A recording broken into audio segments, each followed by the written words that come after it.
Greetings, average Vatos. Welcome to week 3 of our power rankings. After an exciting week 3, we now have 2 undefeated teams, being the Fantasy Fucker and the Girly Gates. The Girly Gates had a big win this week over the undefeated Professor's Payback. And likewise, we saw TDs for Harambe pull out the upset over Boulevard Ballers, giving him his first win of the season. Now, with that all out of the way, let's begin this week's rankings. At number 10, we have Boulevard Ballers. The baller himself suffered a tough loss over TDs for Harambe. We'll see if he can bounce back this week to give himself his first win versus Team Soul Train. And you guessed it, at number 9, we have Team Soul Train. His team is our other winless team so far this year. His schedule has been pretty tough, but that's no excuse for his winless record. So we'll see if he can also secure his first win in week 4. All right, coming in at the number 8 spot, we have TDs for Harambe. In week 3, TDs for Harambe picked up his first win on the season. His Cowboys-led roster, spearheaded by Dak and Zeke, put on a strong Monday night performance to give himself that first. At number 7, we have none other than the commissioner himself, the Big Gronkowski.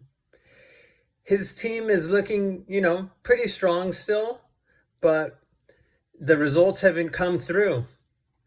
We'll see if he can start pulling together the season to give himself a shot at the playoffs. All right, at number 6, we have Team Garcia.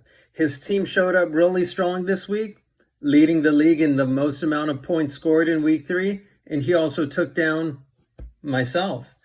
So if he keeps putting together performances like this, he could become a playoff contender. All right, at number 5, we have the Professor's Payback. In week 3, he suffered a tough loss to the Girly Gates. But, Gurley's looking like one of the best teams this year. So we'll see how he keeps doing. And he was also a participant of the first major trade this season. So hopefully the professor, made a good trade and will come out stronger. All right. In number 4, dropping down in the rankings, we have myself, my ball, Zach Ertz. This was a tough loss this week.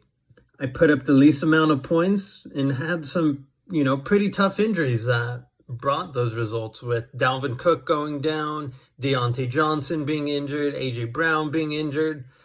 But we'll see how that trade with the professor works out, and hopefully the season will show I was the winner of that first trade. All right, at number 3, we have the Fantasy Fucker. At the 3 spot, he's one of our only 2 undefeated teams on the season, and he suffered a tough loss last week with CMC going down. So we'll see how he can hold up this season despite being down CMC for a few weeks. Number 2, we have Sharks Don't Need H2O. This team has consistently been rising up in the rankings every week. I think by this point in the season, everyone's viewing him as a championship contender. If you look at his lineup, he has solid depth at all positions, so I don't see any reason why he can't become a champion. All right, at number 1, we have returning to the number 1 spot, the Girly Gates.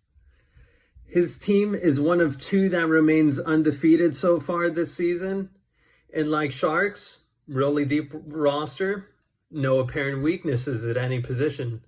So we'll see if he can keep that undefeated status in a tough matchup this week versus the Big Gronkowski. All right, for this week's fantasy grudge match of the week, we have the Boulevard Ballers versus Team Soul Train.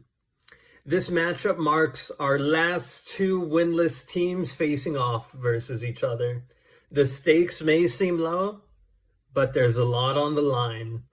All I know is this week is a must-win for both teams, if you want to get flamed for the rest of the season by the whole league. Now that wraps up our Week 3 power rankings, and make sure you stay tuned for next week to see how everyone fares after Week 4. And for now, my ball, Zach Ertz out.